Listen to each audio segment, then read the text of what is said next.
అతి తక్కువ వడ్డీ రేట్లకే పొందండి Punjab national bank home loans, car loans. Zero processing fee, zero documentation charges. వెంటనే మీ బ్రాంచ్ ని సంప్రదించండి. సైబర్ నేరాలు ప్రజలను నిద్ర లేకుండా చేస్తున్నాయి. రోజు రోజుకి సైబర్ నేరాల సంఖ్య రోజు రోజుకి పెరుగుతూ ఉంది. ఈ నేపథ్యంలోనే దాదాపు అన్నోన్ కాల్స్ అని, అన్నోన్ వాట్స్ అని, ఇలాంటి యాప్స్ అని, ఇలాంటి రకరకాల వీటితో ప్రజలను బెంబేలెత్తిస్తున్నాయి. పోలీసులు సైతం సైబర్ నేరాల పట్ల, అన్నోన్ కాల్స్ పట్ల, అలాగే అన్నోన్ యాప్స్ పట్ల అప్రమత్తంగా ఉండాలి. వ్యక్తిగత సమాచారాన్ని ఎవరికి ఇవ్వకూడదని చెప్పి పోలీసులు పదే పదే విజ్ఞప్తి చేస్తున్నారు, ట్రోల్ చేస్తున్నారు. అయినా కొంతమంది మోసగాళ్ళు అది ప్రజలను కన్నుగప్పి ఇంటింటికి వచ్చి డేటా సేకరించే కార్యక్రమాన్ని చేపడుతూ తమ వ్యక్తిగత సమాచారాన్ని తీసుకొని ఆ డేటా ద్వారా తమ ఖాతాలోని సొమ్మును మొత్తం కాజేస్తున్నటువంటి ఘటనలు రోజు రోజుకి పెరుగుతున్నాయి. ఈ నేపథ్యంలోనే తిరుపతి రూరల్ పరిధిలోని మంగళం సమీపంలో కదా నారావారి కాలనీలో మనం ఇప్పుడు ఉంటున్నాము. ఈ కాలనీలో ఇవాళ ఒక బృందం 6 మందికి హైదరాబాద్కి చెందిన వ్యక్తులు అనేసి అంటున్నారు. కానీ నిజంగా వాళ్ళు హైదరాబాద్కి చెందినవారో కాదో అయితే తెలియదు. కానీ అలాంటి బృందం ఒకటి ఇంటింటా తిరిగి వారి వ్యక్తిగత సమాచారాన్ని సేకరిస్తూ వాటిని ఫోన్లో లోడ్ చేస్తున్నారు. అయితే ఈ క్రమంలోనే స్థానికులు సైతం వాళ్ళకి అనుమానం వచ్చి దాన్ని అడ్డుకున్నారు. మీరు ఎందుకు వ్యక్తిగత సమాచారాన్ని సేకరిస్తున్నారు, ఈ కారణాలు ఏంటి అంటే ప్రభుత్వ సంక్షేమ పథకాలు తెలుసుకునేదానికని అంటున్నారు. అయితే ప్రభుత్వ సంక్షేమ పథకాలు తెలుసుకునేందుకు అటు సచివాలయ సిబ్బంది, ఆశా వర్కర్లు వీళ్ళందరూ ఉన్నారు. వీళ్ళు కాదని ప్రభుత్వ సంక్షేమ పథకాలు తెలుసుకునేందుకని తప్పుడు సమాచారం అందిస్తూ ఇంటింటికి వెళ్ళి వ్యక్తిగత సమాచారాన్ని సేకరిస్తూ ప్రజలను బెంబేలెత్తుతున్నటువంటి ఒక ముఠ ఇవాళ తిరుపతి రూరల్ మంగళంలోని నారావారి చంద్రబాబు నాయుడు కాలనీలో కనబడింది. దానికి సంబంధించిన బాధ్యతలు మనతో పాటు ఉన్నారు. వాళ్ళని ఏమని అడిగారు, ఏంటి, ఎందుకు సమాచారం సేకరిస్తున్నారని చెప్పేసి వివరాలు మరింత తెలుసుకుందాం. సరే, ఇవాళ మీ దగ్గరికి కొంతమంది వచ్చారని చెప్తున్నారు. వాళ్ళు ఏమని అడిగారు, ఏమని మీరు సమాధానం చెప్పారు? సార్, మేము నారా చంద్రబాబు నాయుడు కాలనీ వాసులము. ఎవరో మెడలో ఒక ట్యాగ్ వేసుకొని ఇండియా 360 మీడియా అని చెప్పి ఏదో సర్వే అని చెప్పి వచ్చారు. వచ్చి మీ ఆధార్ కార్డు, మీ ఫోన్ నెంబరు, మీరు ఏం క్యాస్టో అని అడిగారు. మీరు ఇవన్నీ అడుగుతున్నారు, మీకేం సంబంధము, ఏ ఊరు మీద అంటే హైదరాబాద్ అన్నారు.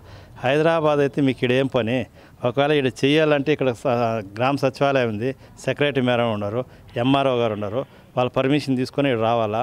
ఏ ఊరికి చెప్పకుండా మీరు వచ్చి చేయడం తప్పు కదా అని మేము గట్టిగా నిలదీశాము.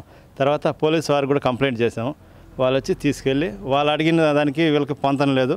తర్వాత తిరుచానూరు స్టేషన్కి అప్పగించారు. మిమ్మల్ని ఏం అడిగారమ్మా? మీరు ఇప్పుడు వయసులో పెద్దవాళ్ళు, తిరగలేని పరిస్థితిలో ఉన్నారు, మీకేదో గవర్నమెంట్ తరఫున పెన్షన్ వస్తుంది.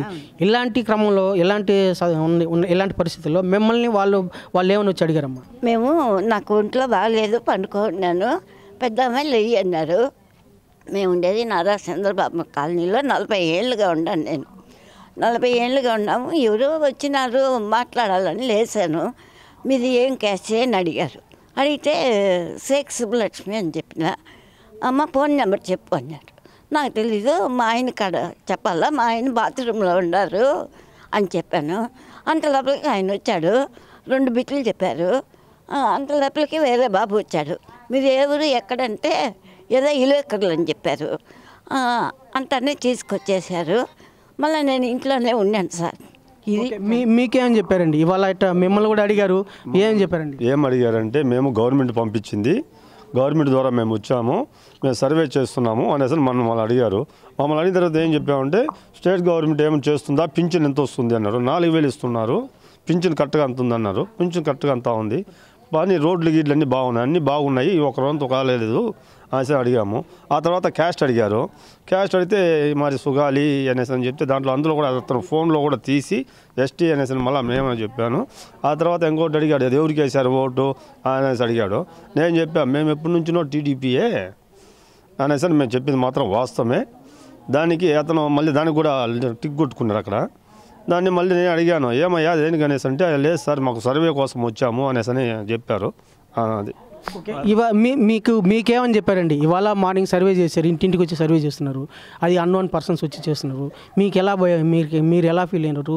వాళ్ళు మిమ్మల్ని ఏం అడిగారు, మీరేమో సమాధానం చెప్పారు? మమ్మల్ని అయితే ఏం అడగలేదు. స్థానికులు ఇక్కడున్న గ్రామస్తులంతా కూడా ఈ విధంగా కొంతమంది ఒక 6 మంది బయట వ్యక్తులు వచ్చి సర్వే చేస్తున్నారంటే వాళ్ళకి ఏం ఎవిడెన్స్ ఉంది, ఏం ఎవిడెన్స్ లేకుండా మ్యాక్సిమం సచివాలయ సిబ్బంది ఉన్నారు, అదేవిధంగా సెక్రటరీ ఉన్నారు, ఏఎన్ఎంలు ఉన్నారు, ఆశా వర్కర్స్ ఉన్నారు.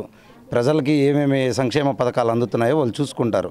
వీళ్ళు ఫేక్ ఒక ఇది పెట్టుకొని వచ్చి జనాల దగ్గరకు వచ్చి వాళ్ళు సర్వే చేయడము, ఆధార్లు, పాన్లు, వాళ్ళ ఐడీలు అడగడము, ఇది ఆల్రెడీ సైబర్ నేరాలు విపరీతంగా పెరిగిపోతున్న తరుణంలో ఇటువంటివి జరగడము. ఈ రాష్ట్ర గవర్నమెంట్ చాలా వరకు కూడా ఈ డ్రగ్స్ కానీ ఇవన్నీ కూడా నియంత్రిస్తుంది. ఇటువంటివి కూడా జరగకుండా భవిష్యత్తులో చర్యలు తీసుకోవాలని మేము స్థానికులుగా కోరుకుంటున్నాం. ఇవాళ అంటే ఈ చంద్రబాబు నాయుడు కాలనీలో కాకుండా సైబర్ నేరాలు రకరకాలుగా జరుగుతూ ఉంది. ఇటువంటి టైంలో అంటే ఇలాంటి వృద్ధుల్ని వీళ్ళంతా కూడా వాళ్ళ వ్యక్తిగత సమాచారం తీసుకోవడం, దీన్ని ఎలా ఫీల్ అవుతున్నారు, దీన్ని ఎలా భావించాలి, దీనికి కారణాలు ఏమైనా భావించవచ్చు? అంటే ఒకటి సార్, ఖచ్చితంగా వ్యక్తిగత సమాచారం అనేది చాలా గోప్యతతో కూడుకునింది.